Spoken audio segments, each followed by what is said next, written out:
Last year, when the Argonauts won the Grey Cup, it was in large part due to the outstanding play of their defense. Coach Rich Stubler built that defense specifically to beat Montreal in the Eastern Final, and nothing has changed this year.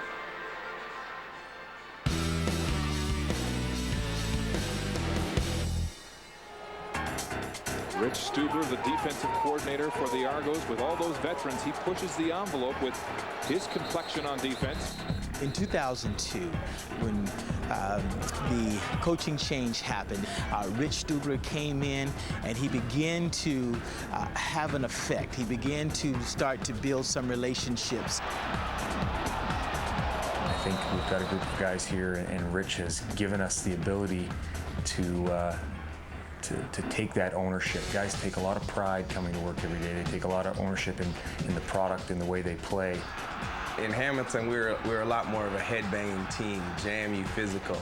We're a lot more of a finesse team here, with the exception of our front three, right? You're really a product of your coordinators, right? Don Sutherland was the coordinator in Hamilton versus a Rich Stubler here, and here in Stubler's system, you really have to fit your piece of the puzzle. He's found a way to have a system that is very intricate, seem very simple to each of the individual players. We went from a defense that didn't just hear concepts, right, but Rich Stubler made them understand the concept. He empowered them to take ownership. What he tells us is that, he's a salesman. He doesn't go out and play. This is his defense. He has to sell us. He has to tell us that this defense will work for us to win the Grey Cup. So he's selling that idea to us. We have to buy that idea, and we have bought into that idea.